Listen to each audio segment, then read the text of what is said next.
With an introduction like that, it sounds like I've never been able to keep a job anywhere.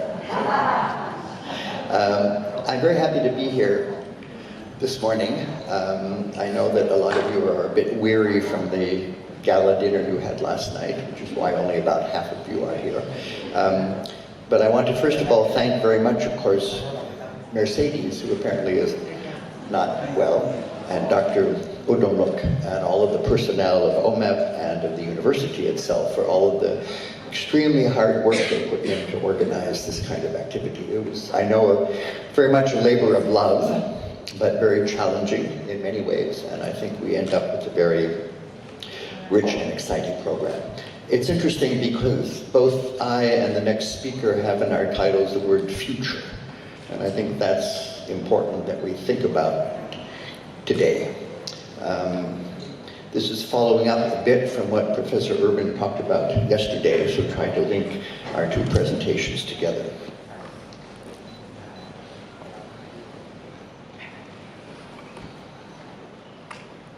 What am I doing wrong? Oh, there.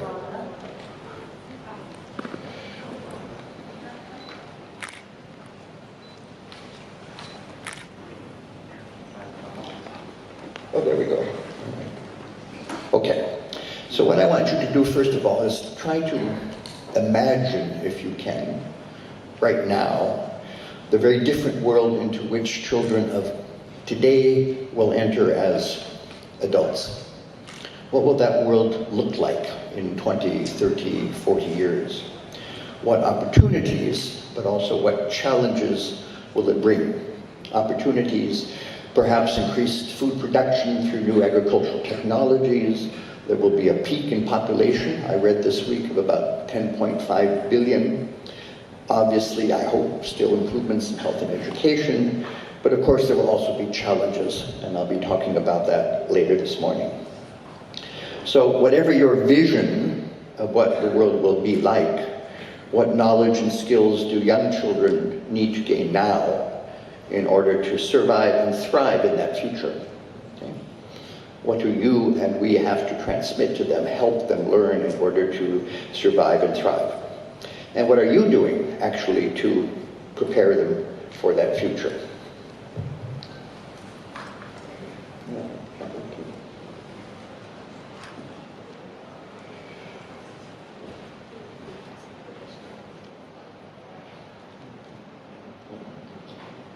I was using the wrong direction, perhaps late dyslexia or something. I'm not quite sure. So that's what I meant to show. You can look at. Okay. So the world is in the midst of what many people call a polycrisis. This is a word coined in the 1990s, but in fact very popular now, and it refers to the convergence of increasingly serious and mutually reinforcing shocks and crises. It's sort of like what other people call a perfect storm. COVID-19, environmental degradation, and climate change. The problem is that the total impact of these individual crises is more than the sum of its parts, because they're mutually reinforcing. So the impact for whole societies, greater poverty, inequity, exclusion, massive population displacements, more frequent conflict. And for individuals, for young children, we're looking at less responsive caregiving, greater stress, poorer health, inadequate social emotional development, and ultimately increased developmental and learning delays and losses. So let's look first at the impact of COVID-19 on young children. The New York Times had an article just 2 weeks ago about the impact of COVID on preschool children. And these are some of the quotes from teachers. They're coming in and they don't know how to play. I had some kids who went on to kindergarten who still didn't know a triangle. I can't tell you the number of families who say their kids are anxious or depressed, and they're little ones, 4 or 5. I spent a long time just teaching kids to sit still on the carpet for one book. That's something I didn't need to do before. And we're talking 4- and 5-year-olds who are throwing chairs, biting, hitting without self-regulation. I was just talking to the MC who is in psychology at Chulalongkorn, and she said in Thailand too, these kinds of impacts are obvious on young children because of COVID. So the impact has been in fact less access, less provision, and lower achievement in terms of early childhood education. Millions of children were left behind, were left out of preschool education, or they left preschool education, often because of family poverty, and new enrollments decreased. We saw some of that information yesterday. Early childhood care and education programs in preschools closed, many not to reopen, especially if they were funded by local communities and families. And many teachers left the profession, many not to return, again, especially if they were funded by local contributions. Many children entered primary school, as we saw from some of the quotes earlier, with little or no preschool experience. So preschool children lost learning. There's one study that talks about more than 34% of learning in early literacy and more than 29% in early numeracy were lost between pre-COVID assessments and post-COVID.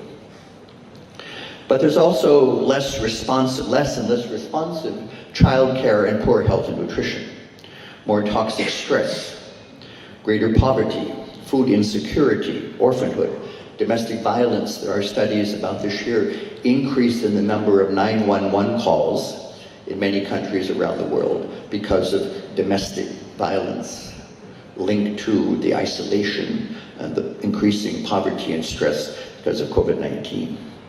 So ultimately, we're looking also at poor health, fewer health services, which closed like schools did. So less opportunity for vaccines, checkups, nutritional supplementation, and greater malnutrition. Ultimately, the results, therefore, for children are inadequate, delayed physical, cognitive, language, and social emotional development. And for the society, greater social and economic inequity and inclusion. Now the question is, have you seen yourself these impacts of COVID-19 on young children? I work with early childhood educators in Asia and Africa and elsewhere, and everyone I talk to discusses the impact they feel because of COVID-19. So my question is to you, have you seen these impacts? And are you doing anything to mitigate them? If you have seen them, if you have them, are you doing anything to mitigate the impacts of COVID-19 on health, nutrition, protection, learning, and responsive care? If yes, think about what you're doing. If not, why are you not doing it? If you see the impacts but you are not quite sure what to do, then that's an important issue.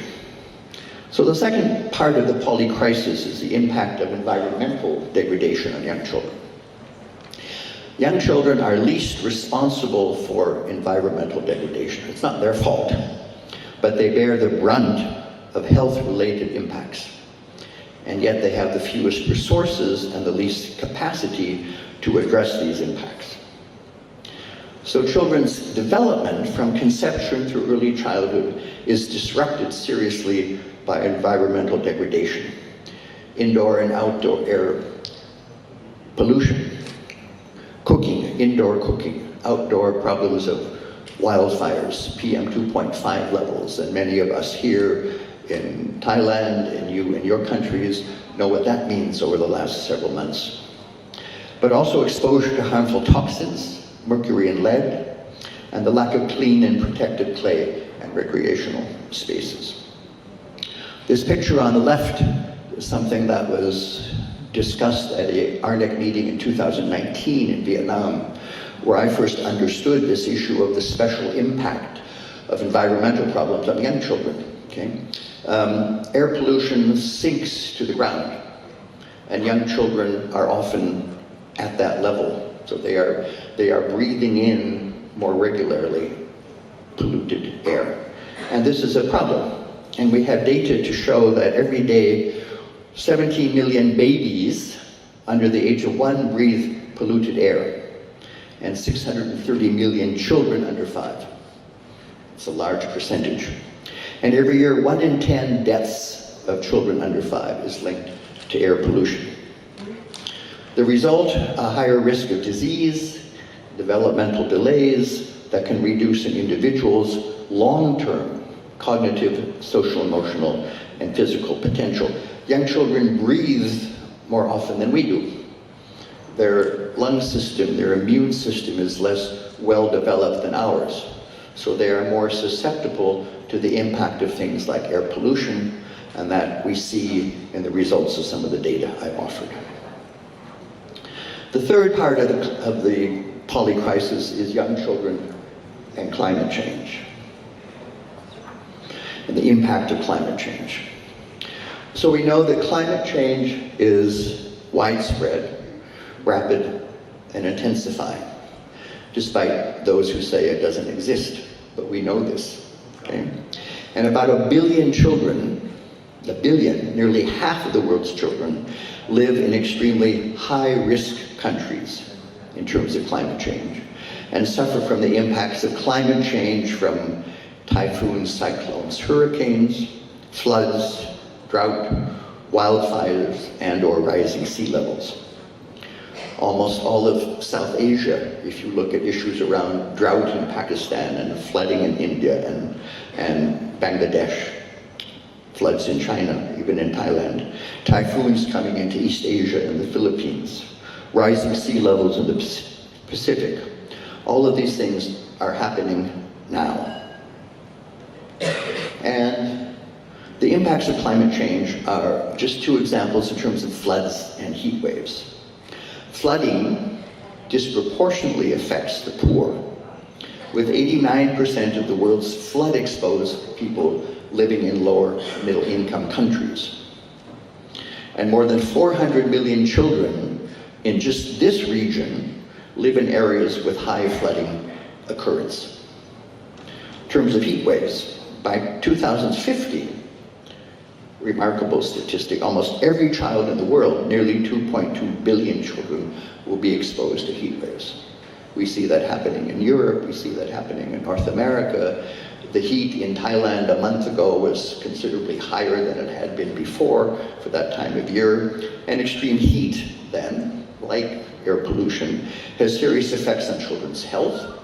Again, young children, the heat regulation mechanisms that they have are less powerful than for older children and for us. So serious effects on health, nutrition, mental well-being, and ultimately education. So what are the impacts then of climate change on young children? And these are similar in many ways to the impacts of COVID-19.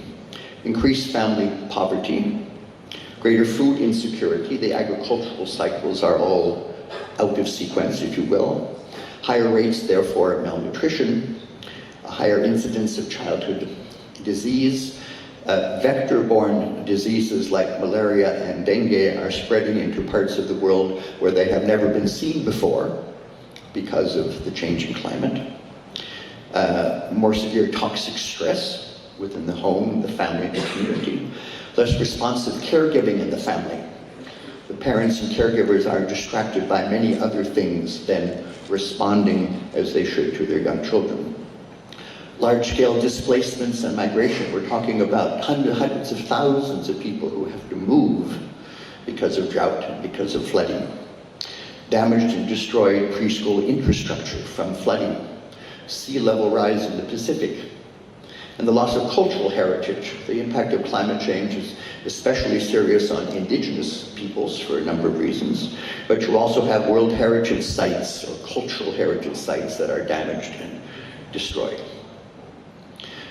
So again, the question, have you seen these impacts of climate change on young children? Again, when I talk to practitioners and researchers around the world, they say, yes, okay. There's more drought, there's less food, there's more flooding, the seasons are less predictable, the agricultural cycles are less reasonable than they used to be, and all of this has an impact on young children. So again, are you doing anything to mitigate these impacts of climate change on young children's health, nutrition, protection, learning, and responsive care? Okay. If yes, what are you doing? It'd be important to know that. And if not, again, if you're seeing the impacts but you're not figuring out a way to mitigate them, then why not? So why the impacts of polycrisis are especially serious for young children?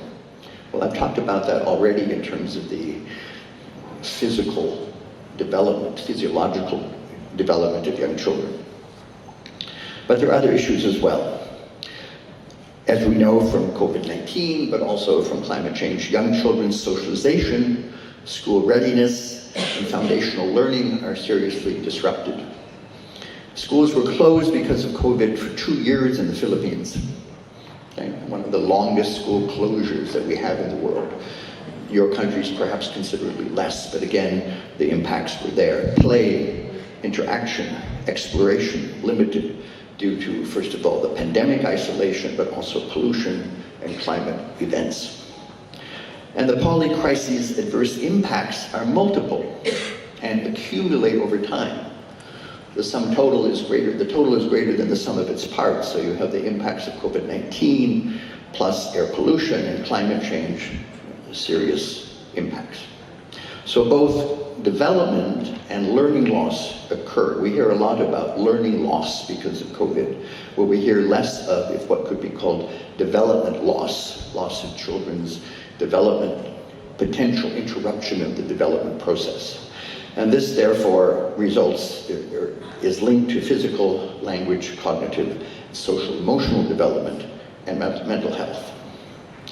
An important issue is that these impacts are not equal for all. If we look at impacts of COVID-19 and climate change on young children as a whole, the impacts are not equal. The greatest impact of the polycrisis is on already vulnerable and disadvantaged children. Okay? Those who are already lagging behind in development and learning, with disabilities, living in poverty, living in rural and remote areas of high climate risk, children of ethnic linguistic minorities who need to study and learn in a language they don't understand, indigenous populations, children of refugees, migrants, and other displaced people. So the point is, and it's hard to get policymakers to understand this, who say, learning recovery, treat every child the same, give everyone the same inputs. Vulnerable children and families become even more vulnerable due to the impacts of the polycrisis. So what is the role of early childhood care and education in addressing these impacts of the polycrisis on young children? Well, one step is simply what we heard about yesterday, through more and better early childhood care and education in general. So we need more accessible, affordable, age-appropriate, quality child care and education for all children, young children, which should be defined as 0 to 8 at least. We need increased government funding and investment, strengthen multi-sectoral collaboration, we heard about from a PAHO South American perspective yesterday, more inclusive and equitable early childhood care and education programs, greater support to the workforce, training, working conditions, remuneration, status, certification, and stronger family and nurturing care towards the holistic development of young children. But there are other things we have to look at specifically in terms of the role of early childhood care and education in response to the polycrisis. We have to, first of all, better prepare young children for their future. Not what they're living now, but their future, which we should be trying to imagine.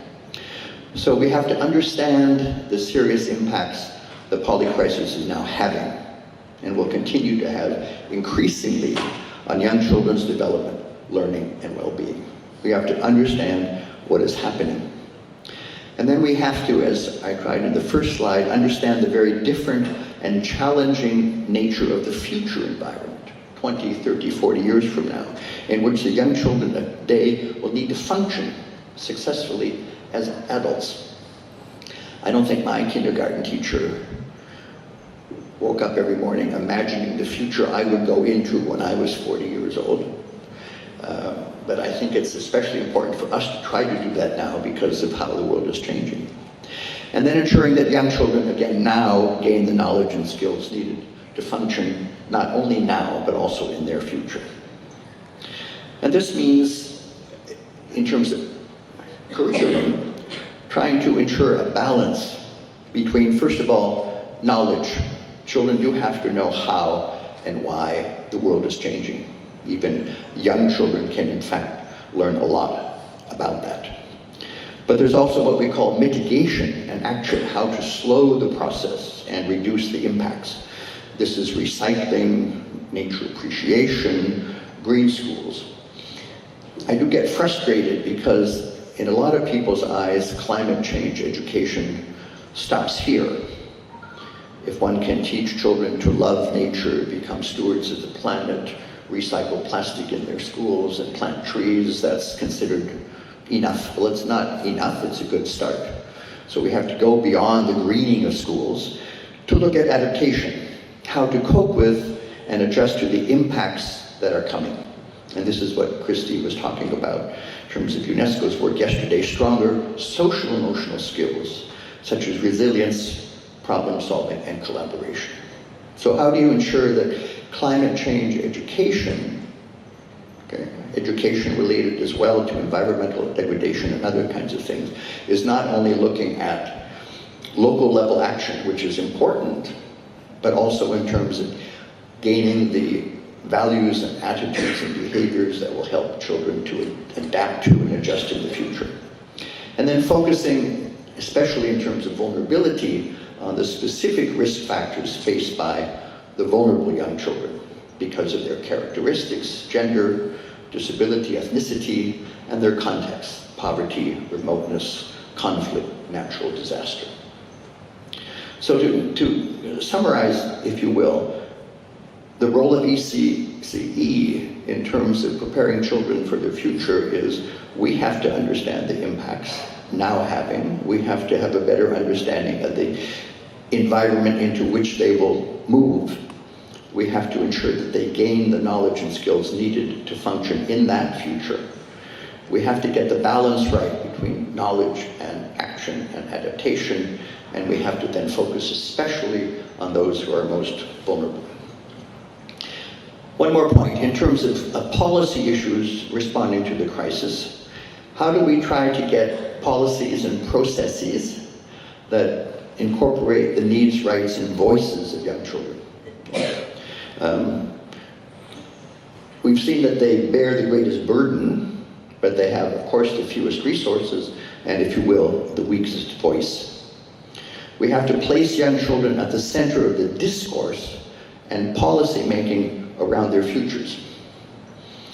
I think of the learning recovery post-COVID programs around the world.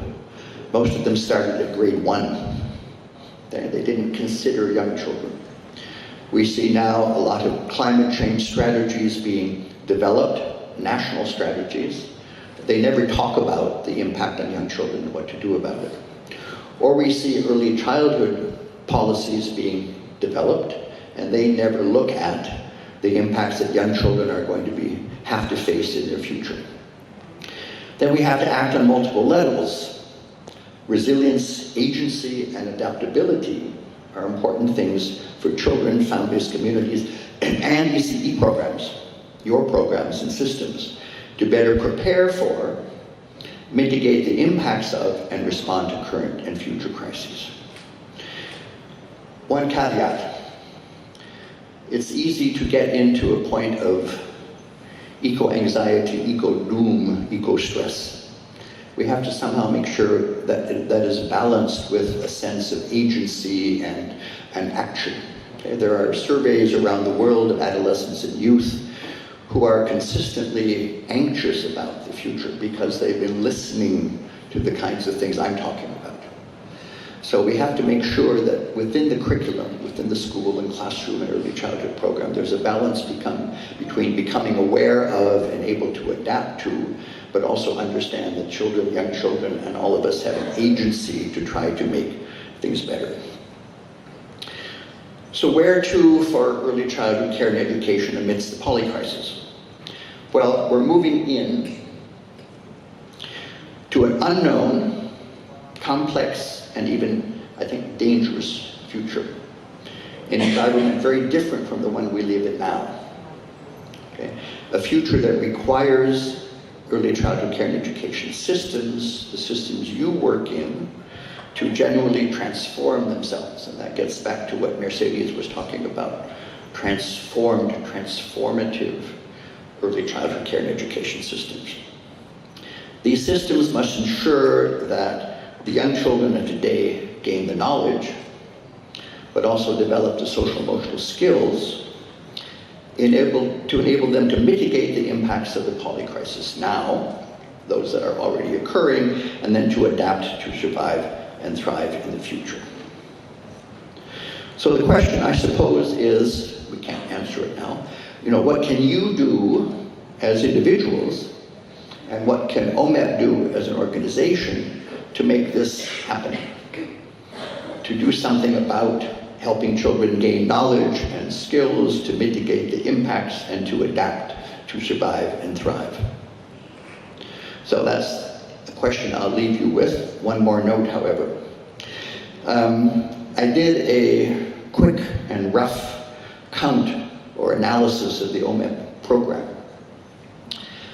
There are about 113 symposia presentations, 227 paper presentations, 59, there are almost 400 presentations in this 2 days, a massive amount of presentations. And I just think of the sheer nightmare it must have been to get them organized as was done. The number of titles, and I didn't look at abstracts, the number of titles referencing climate change impact, 0. There's one paper out of 400 on COVID-19. 1. Social economic status is a variable in terms of families, 3. Child rights issues, 3. Minority languages in education, 5. Culture, context, ethnicity of children and their impact, 6. Nature, forest, schools, outdoor play, important, 7. And those that dealing with education for sustainable development and the Sustainable Development Goals, 10. I think this is not enough. Okay. The majority deal with good practice and good research, which is important for all of us to understand and to get ideas for about innovations being done in different places and maybe adapt them in our own programs. But if we're not doing this and not understanding the context that children actually face now because of the various impacts I've talked about, and will be facing more in 10 or 20 years, then a lot of these innovations are not as meaningful as they perhaps could be. Just a final advertisement. ARNEC, the Asia Pacific Regional Network on Early Childhood, does a lot of work on climate change, resource packages, and other kinds of things. If you want more information, we have had, if they're still there, a few things out in the exhibit with UNESCO, but also a website and a Facebook page that give you a lot more information about the Asia Pacific Regional Network on Early Childhood. And there are other networks like that in Central and Eastern Europe, in the Arab states, and in Africa, in case you want to look at the idea of working more with networks. So, thank you very much.